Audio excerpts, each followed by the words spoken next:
Hello, everyone. Welcome to VRIC Media, your most trusted voice in metals and mining. I'm your host, Daryl Thomas, and today we have the pleasure of interviewing a guest who is no stranger to the show, but this is my first time interviewing him. He is the CEO and founder of Rosenberg Research, David Rosenberg. How you doing today? Good, Daryl. Just fine. Yourself?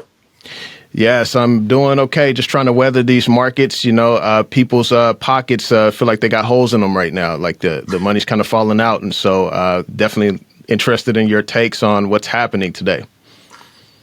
Well, that's a fairly broad question. I could end up talking for a full hour just on the nature of the markets. I think people have become unnerved over these wide daily fluctuations and intraday fluctuations. But, you know, the markets, by and large, have a large degree of speculation behind them. It's not always about the so-called earnings fundamentals. That's why John Maynard Keynes coined the term animal spirits. Animal spirits tend to be volatile.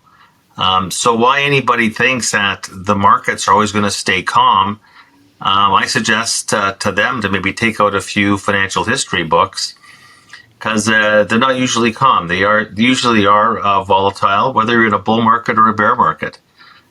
So, you know, I mean, I guess when you've been doing this 40 years, I'm not overly surprised or overly fussed by the fact that we've gone into this period of heightened volatility. It's certainly not the first time this has ever happened in my professional lifetime. Yeah. So we had multiple, but this is probably the second most volatile, couple of weeks within this year. We had Liberation Day in April, which was pretty. It was pretty drastic. It had a lot of wealth lost in that, and then many of the stocks bounced back. And I felt like I was the king trader of the world. I bought the lows, bought the blood in the streets, and then recently some of my positions were. Those gains were erased. So it's one of those things where even for me as an investor, I'm learning like, okay, you have to take the money off the table whenever the market is giving it to you, because it's not promised. Tomorrow is not promised that, you're going to be sitting in the green. And so let's dive into just your macro perspective on the Fed. Recently, the Fed announced that they are going to stop quantitative tightening. And I think that this is like opens up the door for expanding the balance sheet in the future, depending on who is elected or who is placed as Fed governor. We suspect that Powell is out. Obviously, the Supreme Court has their decision with Fed Governor Lisa Cook. That could be, interesting as well. And so, just want to get your perspective on the Fed and what do you think is happening there? Well, look, you mentioned the balance sheet, and they're soon going to be ending quantitative tightening, which is a funny concept when you consider that, yes, they've shrunk the balance sheet to the oh-so-tiny level of $7 trillion of assets. It's 20% of GDP sitting on the Fed's balance sheet.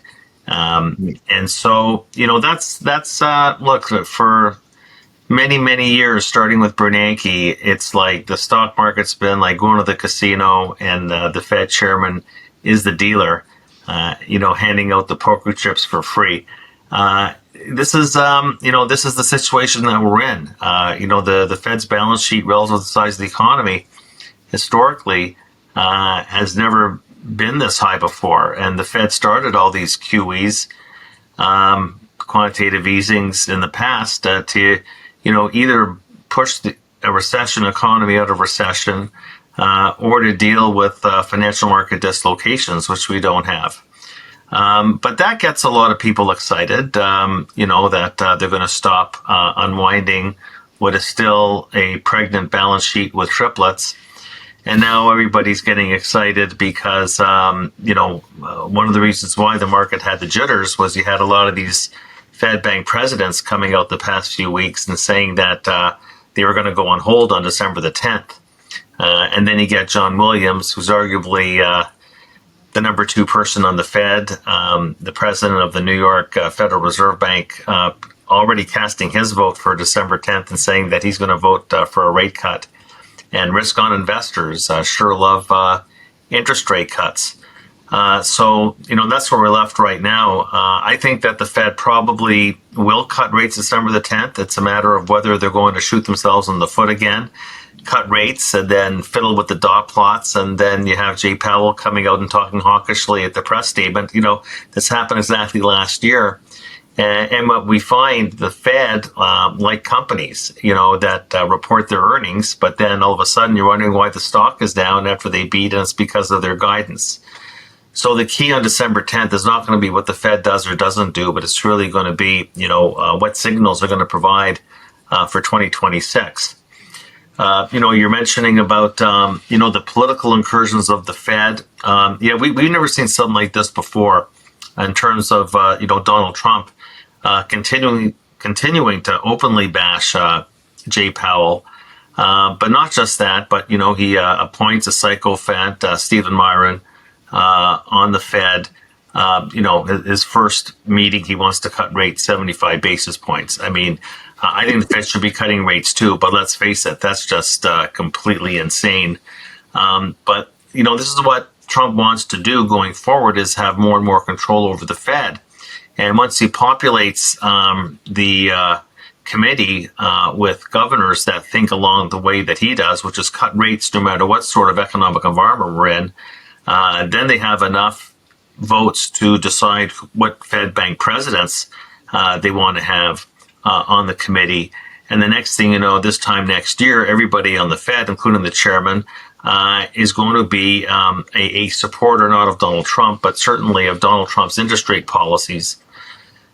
And that leads you to a view that the makeup of the Fed this time next year will be filled with doves. I guess that for the risk on trade, you'd argue, well, that's just absolutely great. They'll drive short-term rates down dramatically. But if they drive short-term rates down too dramatically in relation to what the equilibrium rate is at any given point in time, they'll drive the short end down. And what they'll do is they'll tank the dollar. Gold will be a natural beneficiary. It's very interesting that you do have a president that wants to bring down the cost of living. How do you do that? By taking interest rates significantly below their natural level, which is actually what he wants to do. It makes me think about Jimmy Carter. Jimmy Carter gets impaled as one of the worst presidents of all time. And of course, his foreign policy was a shambles. He inherited bad inflation really from the start of the LBJ administration all the way to Nixon, then to Ford. Carter got elected, not just because Ford pardoned Nixon, but because of the inflation problem that the U.S. had back in the mid-1970s. And here you can say Donald Trump also got elected because the U.S. had an inflation problem. But Jimmy Carter, and I'll tip my hat off to him, not that I really hold him that high regard, but in one respect I do. Because without Jimmy Carter, we never get Paul Volcker. It's very interesting that we consider Jimmy Carter to be one of the worst presidents of all time. And that worst president of all time was the one who appointed Paul Volcker to be Fed chairman in 1979. And Paul Volcker is viewed as the best central bank chairman of all time. So the worst president chose the best central banker. And what did Volcker do? He had courage. He didn't cut rates. He raised rates dramatically, and ultimately we had a classic recession back to back, but that brought inflation down and ushered in the roaring 1980s that cost Jimmy Carter his presidency. And here we have a president that says, I want to bring down inflation. Meanwhile, he institutes widespread tariffs, which are cost push inflationary. And at the same time, he wants to dramatically cut interest rates, which is at any point in the cycle reflationary. So we end up with dramatically lower short-term rates in the coming year, but it's a mystery as to where long-term rates are going to go if inflation expectations don't come down. what has to happen for this to be successful with the president wanting to put his stamp on the Fed. People always say, well, all the presidents have tried and influence the Fed. Yeah, but this is actually influencing the Fed on steroids. We have not seen something like this before. So what is the risk is that the U.S. dollar has interest rates, because all the other central banks in the world are pretty well done. The Bank of England might have a little bit more. The ECB is pretty well done. And the Bank of Japan is probably going to be raising rates. So the Fed is going to be really the last man standing, cutting rates aggressively. And what drives currencies, the most important determinant, are interest rate differentials. So you can see a situation where the U.S. dollar goes down a lot next year. And the question becomes, what does the long end of the curve do? So the Fed is going to cut interest rates dramatically under this new Trump appointed FOMC. And that'll be great if you're buying Fed funds futures contracts and making money off that trade. But nobody borrows at the Fed funds rate outside of the banks in the overnight market. The small business sector and consumers, they don't borrow at the overnight rate. Their interest rates are priced off the bond curve. What if the yield curve steepens dramatically? And what if the long end or the 10-year yield goes up as the short-term rate goes down? Well, this is what happened last year. If the economy is weak enough and this happens, of course, then you're right. They're going to re-embark on quantitative easing. So we're into a period heading at, this past year, there was a lot of uncertainty. It was a roller coaster ride of a year. And you mentioned about the reciprocal tariffs and what happened in April, and then off to the races. Of course, we had the big AI trade on top of all the reprieves. And the stock market for a while loved all the reprieves. They loved all the trade deals that Donald Trump was signing. Although I don't believe that tens of trillions of dollars are going to be flowing into the United States. I think that's I call that a fugazi, if that's okay. But people can believe what they want to believe. But I do share, your views that whatever they do or don't do December the 10th, short-term rates are coming down. As a question as to how quickly. And the risk is how politically motivated it is in 2026 post Jay Powell, who now is a lame duck Fed chairman in any event. The big question will be, as the Fed cuts rates, two things. What does the dollar do? Because the dollar going down precipitously will trigger goods inflation, which is 40% of the CPI, with or without anything that happens on the tariff side. And I guess we'll wait to hear from the Supreme Court on that side. But a weaker dollar, and then the question is that if the Fed goes too far, inflation expectations become unhinged and the back end of the curve goes up. And that becomes really problematic for the economy, because that's where corporate and household borrowing costs are priced off. They're priced off the bond curve, not the front end of it. Yeah. Thanks for highlighting that. That's a huge wealth of knowledge you just loaded on us right there. You have to be investing in copper. If you invest in the mining space, you need to be in silver, you need to be in gold, and you need to be in copper. Underinvestment that we've seen in the sector over the last 14 years of downturn means that there's only one way for copper to go over the next few years. BHP talk about copper demand rising by 7 to 9 million tonnes extra demand over the next 5 to 10 years. You can find more about Vizsla Copper at vizslacopper.com. So a few points to pick on in there. One was, I was thinking about the whole, you mentioned that the tariffs, obviously eventually pass on to the consumer. And there's been multiple studies about that cost passing on to consumers. And then, folks with Scott Besson, I think, was tiptoeing around the question, beating around the bush as far as whether this would get passed on to consumers. And then now you got Trump wanting to cut prices on beef and such, if cut tariffs on beef and some of the food products. And so, some people were like, oh, well, I thought this cost didn't get passed on to consumers. So that's been kind of interesting. And then I know that the Supreme Court decision on tariffs is going to be pretty interesting for me, because I'm wondering, okay, how does this money get refunded if it's ruled as unconstitutional? What does this mean for global trade? Because the tariffs have been used as the stick, rather than the carrot. And how's that look for, relations with China when China sees like, oh, you don't, the emperor has no clothes. And so, that's kind of some things that I've been thinking about in terms of that. So interested in any takes you have on that. Yeah, well, on the last point, I think Xi Jinping already knows that the emperor has no clothes, and we already know who blinked first between China and the U.S. It's very interesting that through this whole tariff file and the heavy tariffs against China, although they could have been worse. I mean, it was a virtual trade embargo that was first being initiated, back in April. But China's share of global exports has only gone up. So Xi Jinping spent the last 4 years when Biden was in power bracing for this day of the next chapter of the global trade war.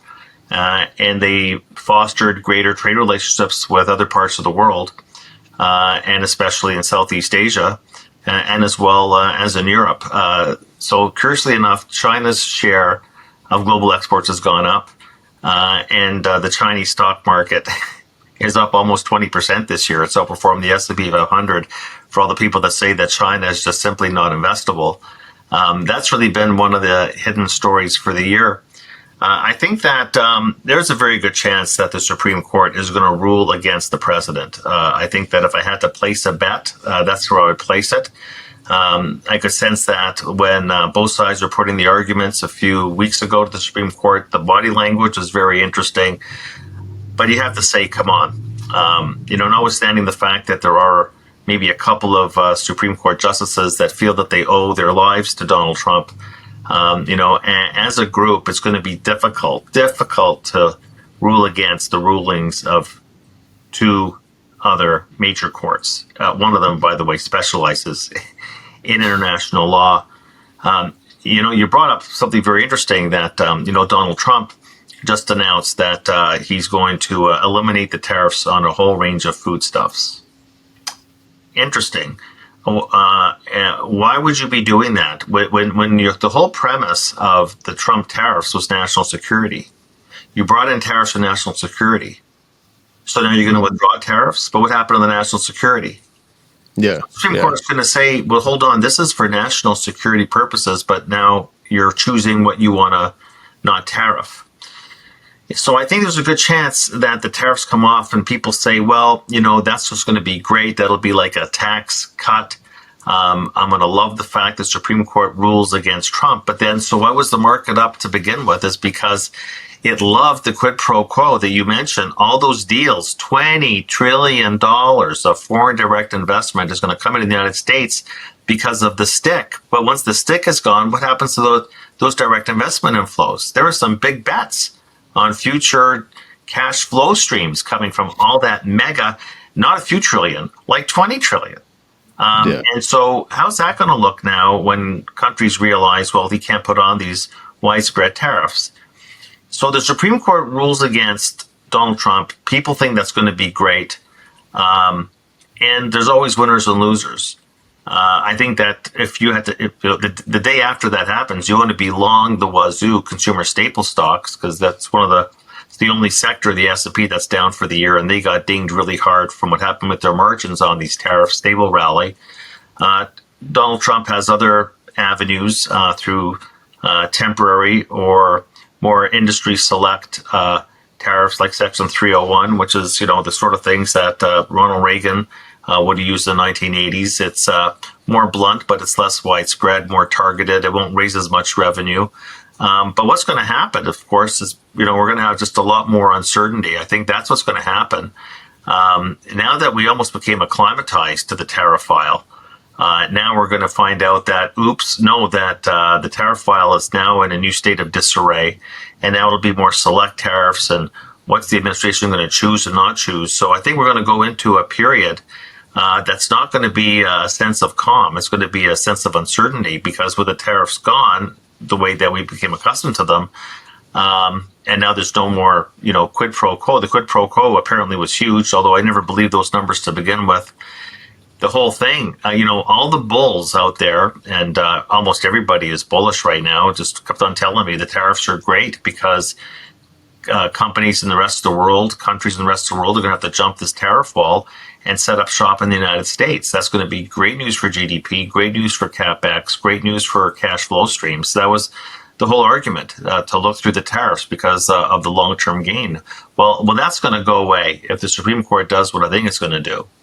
And people will think, well, that's going to be a de facto tax cut. Well, it'll be helpful, I think, for one industry in particular, as I said before, which is consumer staples, which got hurt the most. But broadly speaking, we're going to be back in an elevated period of trade-related uncertainty without the carrot from the foreign direct investment inflows coming into the country. And that means that risk premium is going to be widening across all risk asset classes. That's the way that I see it post the Supreme Court decision, if it goes the way I think it's going to go. And then you layer on top, we talked about just starting the show about this general level of volatility we've seen. And as I said before, there's periods of calm, there's periods of volatility. We are talking about risk assets. We're not talking about treasury bills.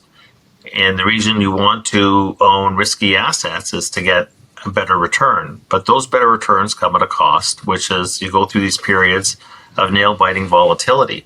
And it's not that uncommon just because we haven't seen it in several months.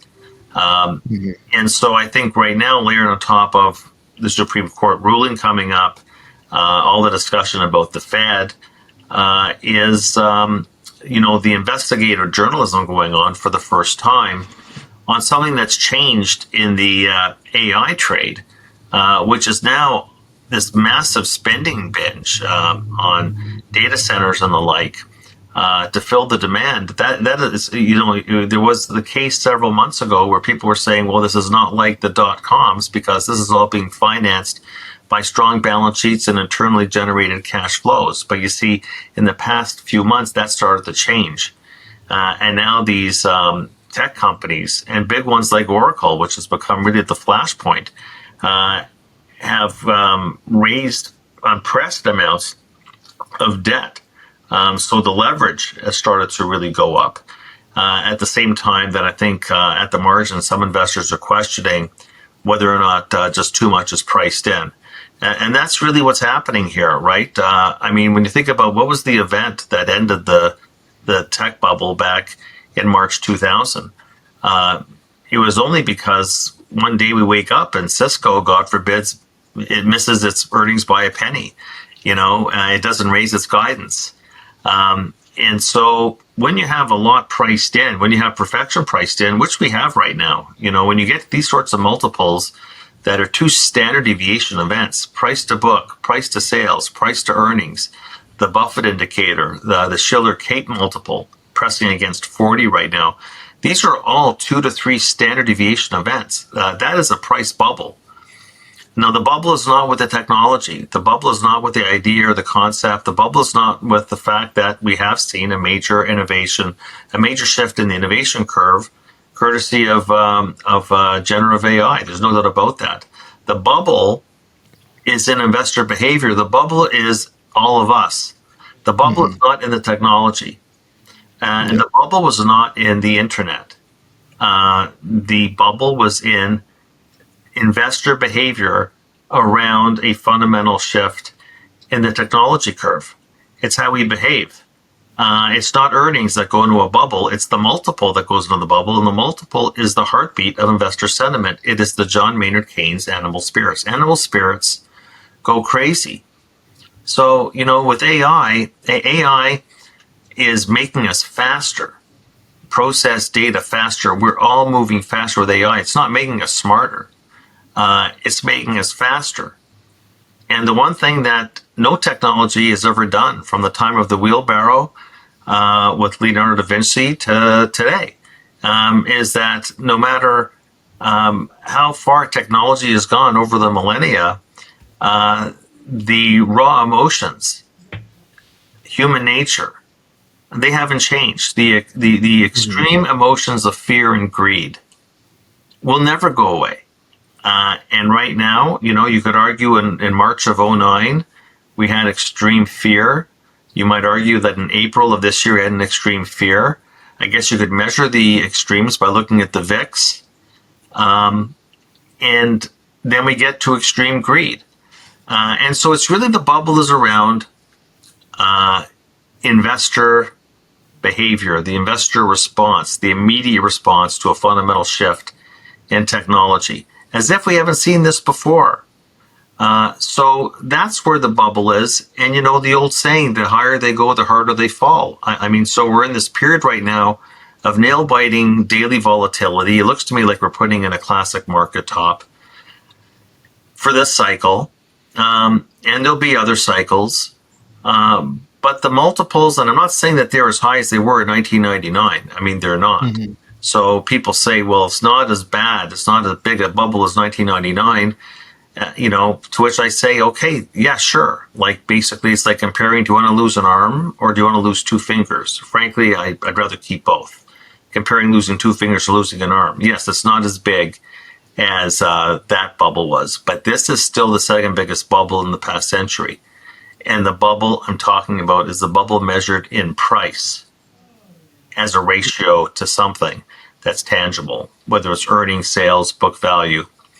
They're off the charts. The fact that it's not as big a bubble since it isn't as big a bubble as it was during the dot-coms doesn't impress me too much.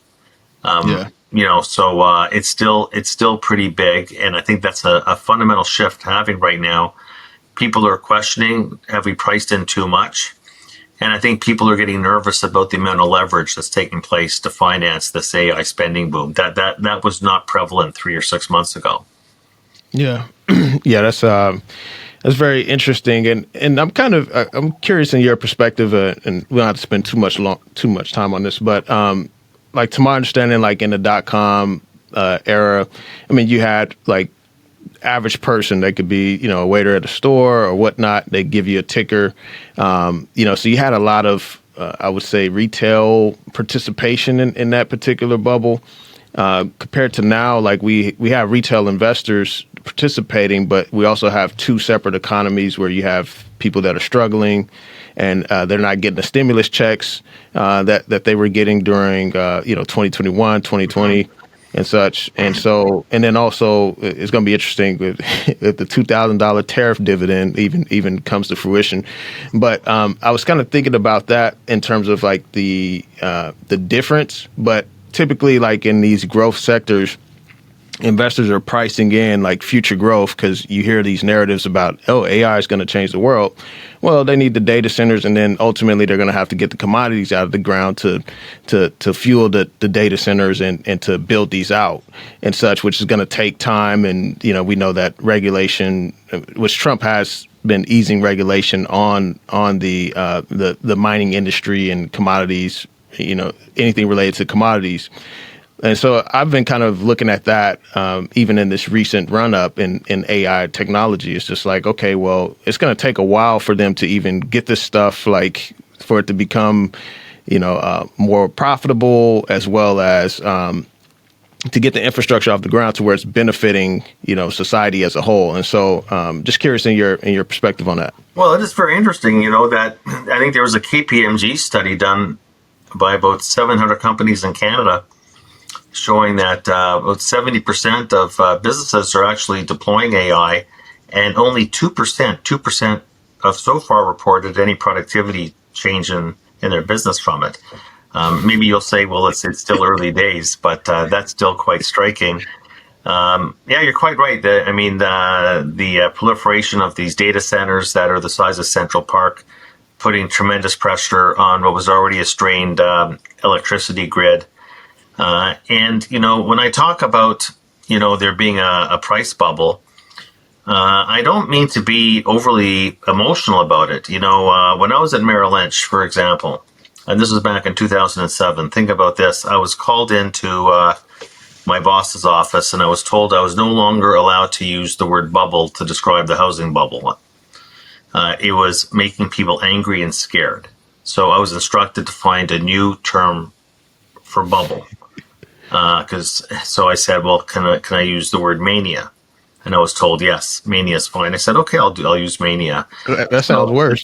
But I'm trying to say, this is you see, my boss was responding to the senior management at Merrill Lynch, who obviously hearing from their clients, your chief economist has talked, we now know was the mother of all housing bubbles.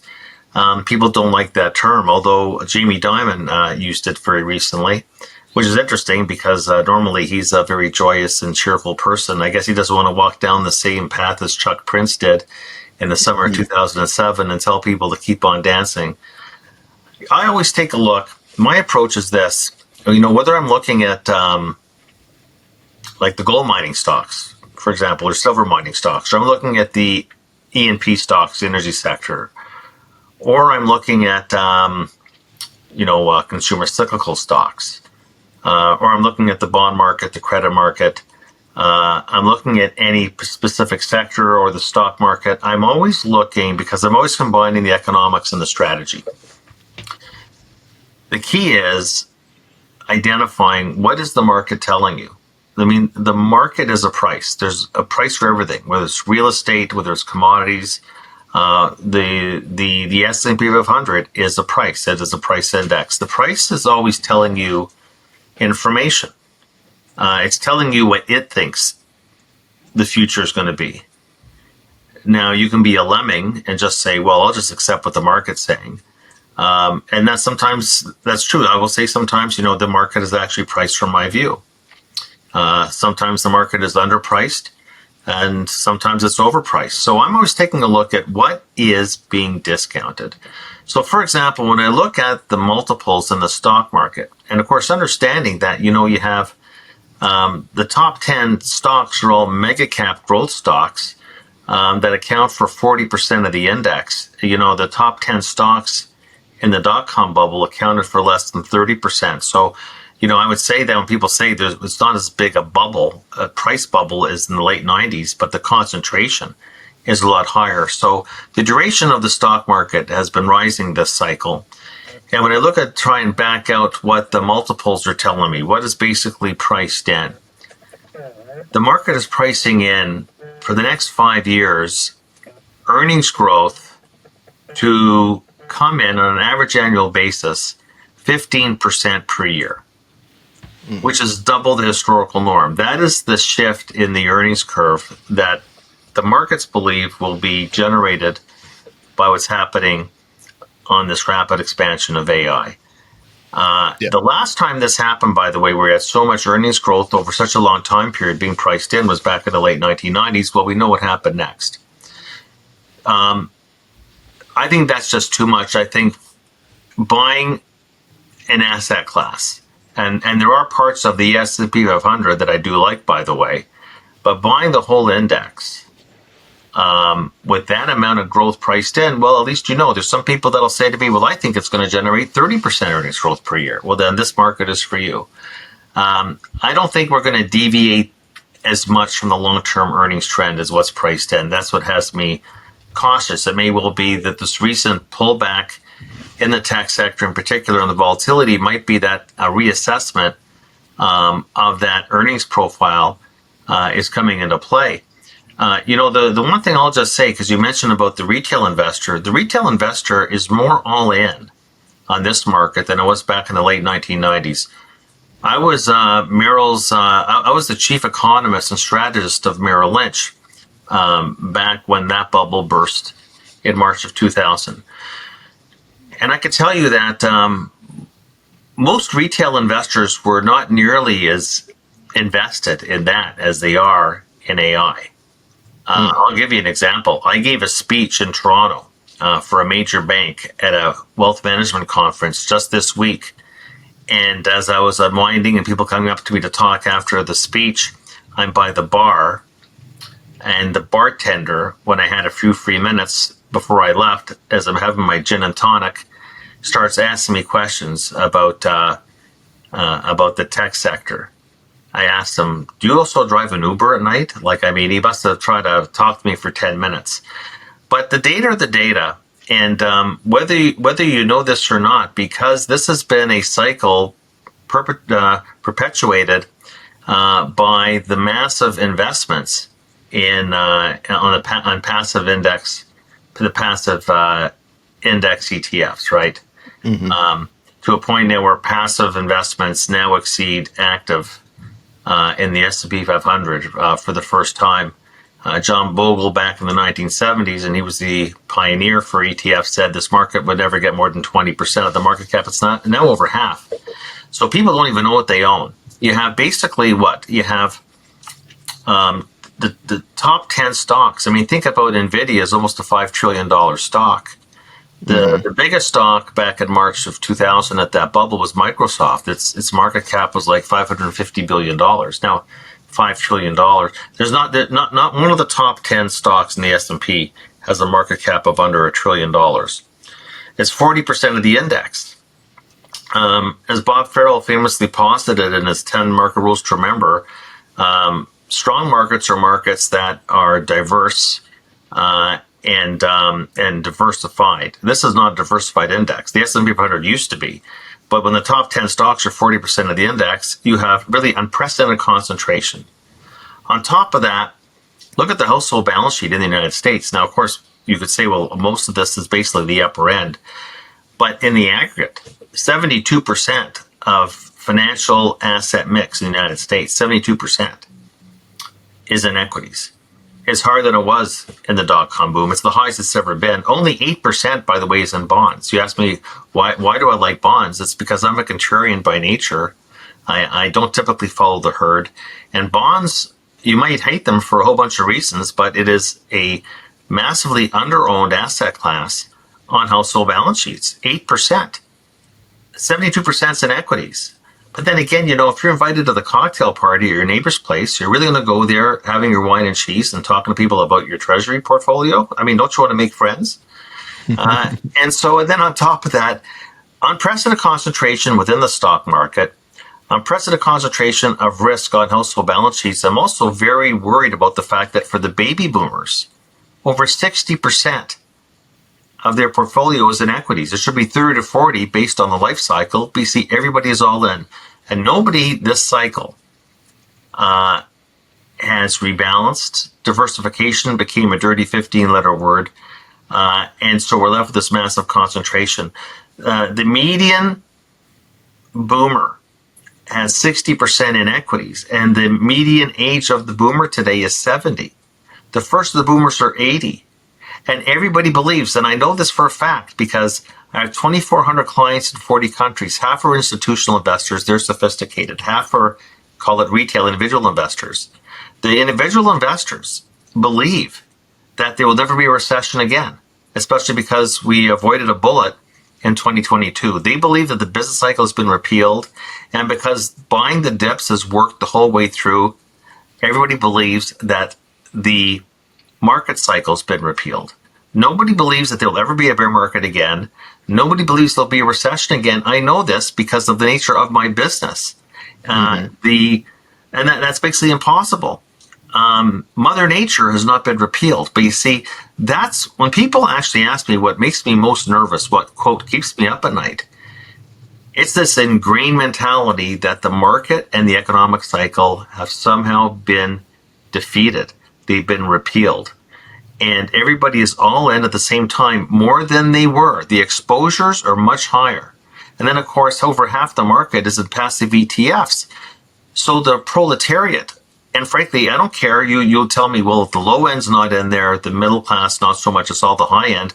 I'll tell you, a lot of the high end, just because you're rich doesn't make you sophisticated. The people that actually run money for a living, my clients that are active managers, they're sophisticated. They're getting killed because why not just buy the index?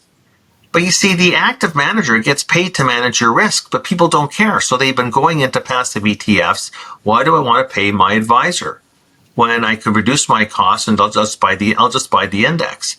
Now, historically, the S&P 500 was really a bellwether fantastic index. It's become too concentrated. But you see, now even the active managers, they want to stay in business. So what they've done is they're playing the game. And they have taken down, do you know that in the mutual fund industry, the cash ratio right now is down to almost 1%? Down to almost 1%. 1%. What happens if we go through a redemption cycle? Then you're going to be getting into margin calls, forced redemptions. So the active managers, who used to be the ones that would call you up and say, we're going to get you out of GM and put you into Ford. We'll get you out of IBM and into Microsoft. We'll get you out of Target and into and into Walmart. They used to make, or we're taking 20% out, moving into cash because we're getting nervous. You don't have that person anymore. Nobody has that advisor, and all these individual investors in the market think they're smart as opposed to lucky in terms of what's happened in the market the past couple of years. And so the question becomes, is everybody going to try and time the exit all at the same time? If that happens, what happens to this 1% cash ratio? What these fund managers are going to be forced to liquidate? And nobody's talking about these things. Why? Nobody's talking about these things because nobody wants to hear a negative story. Okay, and I don't blame them. I don't blame them. I don't want to hear that it's going to be thunderstorms tomorrow. Do you want to hear that? I live in Toronto. I don't want to hear that. But if I do hear that it's going to be rain, I'll take my umbrella with me. I'm not going to have my head in the sand. And so this is the mentality we're in right now. The sentiment is off the charts. And the market positioning is I think it's actually pretty dangerous. The fact that the active managers, because they want to stay in business, threw in the towel to stay in business, and I can't say really blame them. But what happens when the tide turns? But you see, the problem is that nobody believes the tide will ever turn, and that has me. That is actually bubble mentality. And of course, happened at a time when valuations are between 2 and 3 standard deviation events. So this all adds up to trouble for me. But I said before, the biggest worry I have is the demographics, because when we had the bubble burst in the late 90s, 2000, the median age of the boomer in the United States was 45. They could ride it out. Today, the median age is 70. They can't ride it out. All these older folks, if you looked at the percentage of the workforce over the age of 55, that chart looks like a bull market. People who are taking themselves out of the labor market because they believe that I got my retirement lifestyle all figured out with my 401k plans. When the stock market goes down, and it will go down, I'm not going to try and time it. I do believe the market moves in cycles. But I'm a little nervous because this is the first time that we're going to stress test the system with the median age of the boomer never been as high before at 70. And these people have taken themselves out of work. It's one of the reasons why it's not just because of Donald Trump's immigration policies. The demographics and the bull market in equities have precipitated this wave of people who are 55 years old and not 65, even taking themselves out of the labor force. And then they're going to find out, oops, I guess I can't fund all my retirement lifestyle with my stock portfolio. I got to go back to work. And when they try and apply for a job as a cashier at the checkout counter at Walmart, they're going to find a robot's taking over that job. So I've got my concerns. I'm not saying, if you can look at my model portfolio, it's on our website. I'm not saying you got to be in sawed-off shotguns, canned tuna, baked beans, barbed wire. There's actually ways. There's ways, and in fact, I wrote a report recently, how to survive and thrive in a post-bubble environment. And people aren't talking about that because they don't even believe we're in a bubble. I believe we are, and I'm thinking about the next chapter. Because the key to success in the business is not to focus on today's headlines or on tomorrow's headlines. It's to focus on what are the headlines going to read 3, 6, and 12 months from now. That's what always drives me. And so there is an investment style without, by the way, having to be in cash that will generate returns in a post-bubble environment. And that's really when people ask me, what am I working on right now? I'm working on the post-bubble thematic investing style that's going to work for you.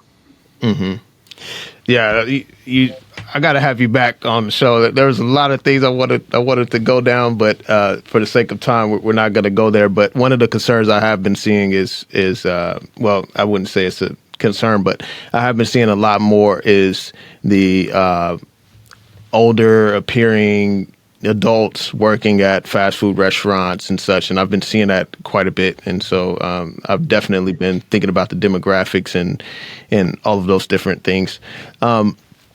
So you mentioned the post-bubble, investment world. So we've had long, I guess, bear markets. When I think of like the dot-com bubble, many of those stocks didn't recover until, pretty much like post 2008, where you would say like the NASDAQ and the S&P began to, when the Fed started quantitative easing, they began to run up significantly. And that was like a long period of time. And we had a long period of a commodity super cycle during that time. And so I'm curious on your perspective on the commodities super cycle. We have gold, near all-time highs. It has cooled down. Silver beat his all-time high, but then came down a little bit. And a lot of projections from, Goldman Sachs, JP Morgan, and there's a lot of, I don't know if it's a lot, considering like most of the drivers for the floor of the price of gold has been central banks. But now you're having like these big institutions that are coming out with higher price targets on the metal.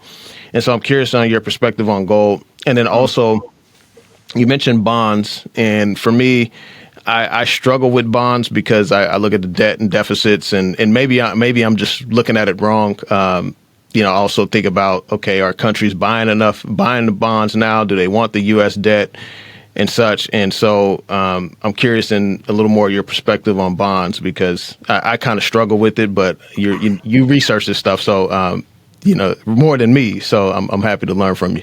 Yeah. Well, let's talk about bonds, and then we'll talk about the other B, bullion.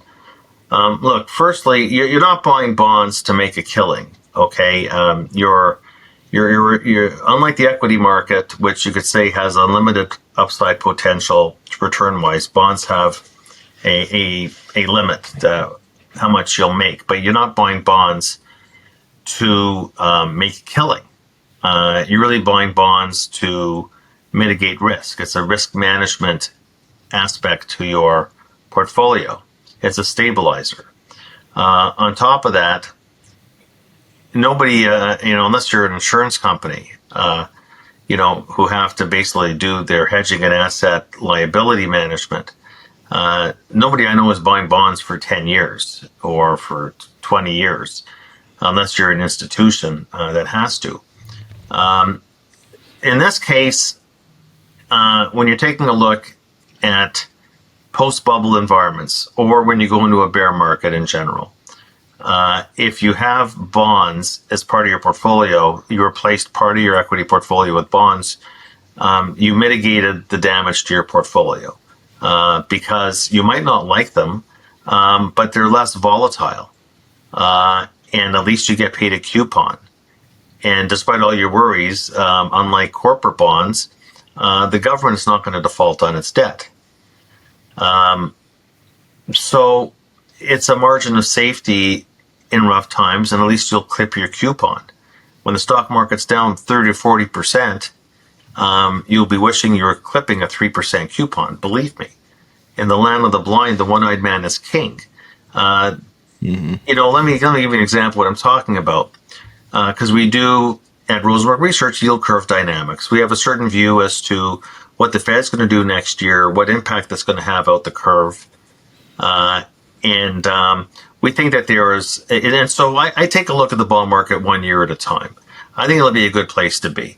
Notwithstanding my concerns about the prospect that Trump overdoes it in terms of his appointees, and we get politically motivated rate cuts as opposed to economically motivated rate cuts, and there's a difference, because politically motivated rate cuts would cause that steepening of the curve. It would not be helpful. I'm not making that my base case scenario, but that is obviously something that you have to treat seriously. The Fed ultimately is an institution. It's not just one person. And so I think that there's a very good chance that the Fed will take the funds rate down towards 2%. I'll tell you why. I'm Canadian, live in Canada. You can't be a good Canadian economist or strategist without knowing the United States cold. And I started my career off as a Canadian economist. I'm now basically more of a global economist and strategist. Most of my work is done for the United States. when Donald Trump calls Canada the 51st state, it's, everybody already knows that anyways. It's just nobody wants to be told it north of the border. But 90% of everything, the stock market, GDP, and interest rates, 90% correlated. The policy rate in Canada and the Fed funds rate are 90% correlated. The Fed funds rate right now is, call it just under 4%. It's 2.25% in Canada. Well, they'll converge. The 51st state and the other 50 states will converge. I don't think the Bank of Canada is raising rates, but I'm pretty sure the Fed's going to be cutting rates. I think they'll converge on where Canada is. So I think the Fed funds rate will ultimately sit where the Bank of Canada rate is. That's not even fully priced in, but I think that'll be economically motivated because I think that the economy is going to be weak, and I don't have a very big inflation forecast for you, notwithstanding the tariffs.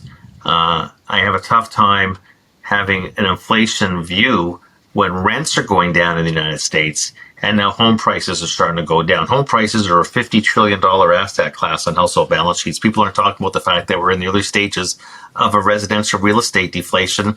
And I even see these people on the Fed are talking about inflation. I'm just scratching my head. There's inflation in some pockets for sure. In the insurance industry, you can argue some pass-through from tariffs. But nothing's really bigger than residential real estate. And rents and home prices are now going down. And I mentioned that to people. They have to go check the data. Oh, geez, you're right. I say, yeah, is that inflationary? So I think the 10-year note is going to go down to 3%. Okay? And but here's the thing.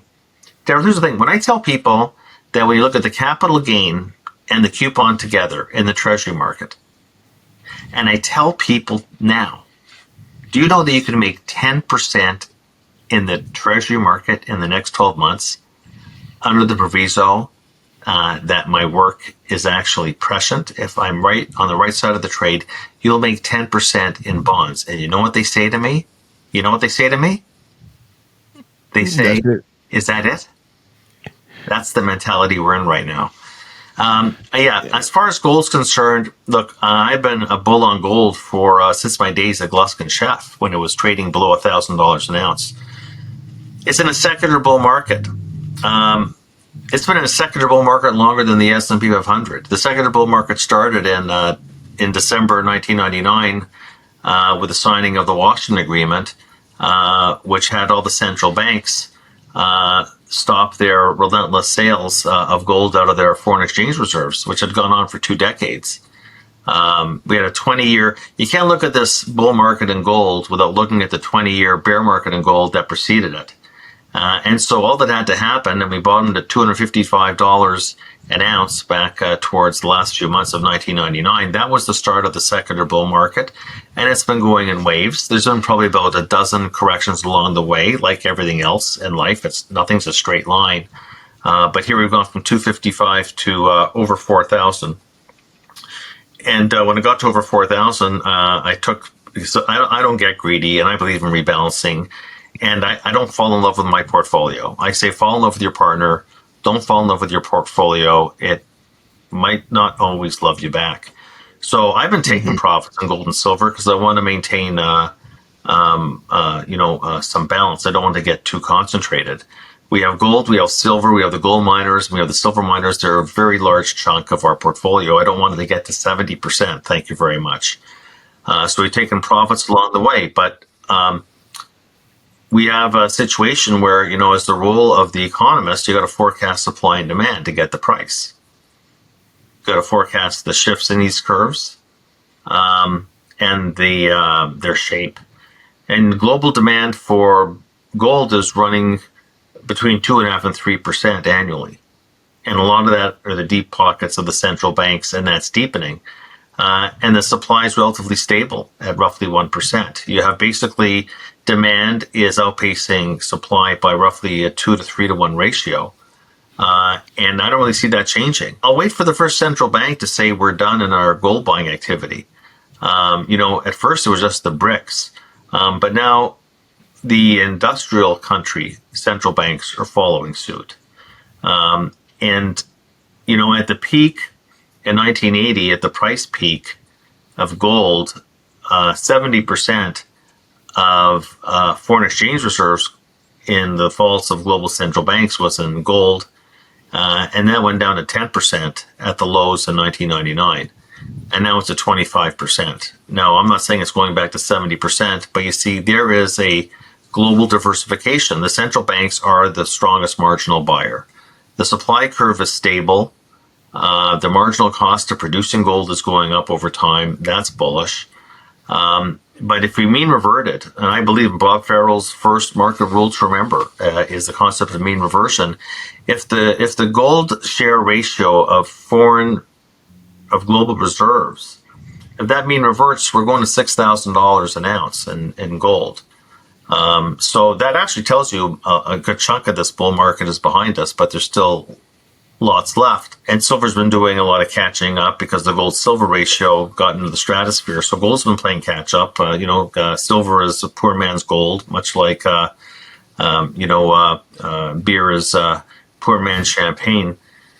But the point here is that we've been diversifying more and more out of physical and into the gold miners. Because I'm always interested to know, I said before, this is what you want out of your economists and strategists. When I was at Merrill Lynch, I was the economist, Rich Bernstein was the strategist, but now at Rosenberg Research, I'm both. And so the strategist needs to know what's priced in and what the outcome is going to be, and the economist has to talk about the outcome. Well, let's just say that there's a big cushion. The reason why I like the gold miner stocks is that they're priced, when you look at all their different relative valuation metrics, they're priced for $3,000 on gold. So the gold miners aren't like the people that are in the tech industry. People in the tech industry are always bullish, right? The gold stocks are priced for $3,000. I like that because we're at $4,000. The silver's at $50 an ounce. It's priced. The silver mining stocks are priced for $30. So I like to buy things that have a tailwind and things that the current price is not. Never mind the forecast price when the current price is not fully priced in. This still is one of our strongest conviction trades. Do I love gold and silver like I did a year ago? After a 50% year. I won't say I adore gold and silver like I used to, but we're still having a love affair. And as we get closer to the peak, it'll turn to like. And then either we get to $6,000 an ounce on gold, or I change my name from Rosenberg to Goldberg, and then we got to move on to something else. So yeah, that's one of our highest conviction trades. We're starting to take a look. Look, we're taking a look at oil, which we have not been involved in, thankfully, for the past couple of years. But once again, my friend Dennis Garman once famously said, anything that does not respond bearishly to bearish news is no longer bearish. And let's face it, oil has had a ton of supply glut news and yet we've sort of leveled off on WTI at roughly $60 an ounce, $60 a barrel now for 8 months in a row. We are finding that the E&P stocks are pretty well now priced for where the spot price of oil is. It's starting to look interesting to us. So if you're going to ask me, once again, like I said, I'm not saying be zero-weighted stocks. I'm saying, manage your risk and figure out what's priced in. I do think, and this is what happens, and this is what happened after the last bubble burst, a rotation from growth into value. And I think we're going to be seeing that. You want to make, the thing is that not, is he bullish, is he bearish? It's not what it's about. It's about making money and building wealth in a prudent way and managing risk. And I tend to find most people I speak to don't care about managing risk anymore. I would say that it's not just about bonds and it's not just about gold and silver. It's about what do you do? How can you capture the post-bubble environment is through pair trades, long-short strategies. I can't begin to tell you the ways that you play a post-bubble world, unless you believe this is not a bubble, this is all completely normal, this is different than this is completely different, than the internet mania. Don't forget the internet had a huge impact on productivity. It changed our lives. And all that was happening as even the bellwethers. It wasn't just the pets.com. I mean, Microsoft, Cisco, Dell, IBM, Intel, Cisco Systems, they went down 60%. These companies are still around today. And so it has to do with the fact that that the bubble was in the price. The bubble wasn't necessarily in. They talk about failed business models. Oh well, it was. This is different. AI is different. That was the internet, the fiber optics, the overcapacity. There was a failed business model. Some had failed business models. Microsoft didn't have a failed business model in March 2000 when it was the biggest company in the S&P. It had a bubble in its price, and it got corrected. The classic Bob Farrell mean reversion. What is it that people can't recognize about that? And why don't you want to protect what you've already done over the course of the past couple of years? Why don't you want to protect that? We're going into a new environment. We start off the show talking about this recent volatility. We are putting when you look at the history, we are putting in a classic market top right now. We're setting the table for the post-bubble environment. And so right now, the market's giving you opportunity after opportunity not to buy the dip, but to reorient your portfolio and asset mix to a new regime. Okay? And people still aren't figuring that out. And I'm worried they're going to figure it out too late. You don't have to abandon the stock market. You don't have to do that. People love the stock market. I get it. It captures the imagination. So here's what you do. You go long the Dow and you short the NASDAQ. Okay? Long value, short growth. You want to go long the S&P 600 and short the Russell 2000. Okay, you have a relative pair trade where you're going long the high quality small caps and short the junky small caps. You want to go long the equal weight S&P 500, which is reasonable. That's at least diversified. And you want to go short the cap weighted, which is highly concentrated, because these things will all mean revert. This concentration in the stock market is not permanent. How do I take advantage of that? Well, you play a spread between the equal weight S&P and the market cap weight S&P. You know, you want to buy in the currency market. What do you want to do? The currency market, you want to buy, you want to go long Swiss franc, short the cyclically sensitive Aussie dollar. All these things, when you look through the historical record, these pair trades work out really well. And you don't have to say, I ever abandoned the stock market. You're just going long the Dow and you're shorting the NASDAQ.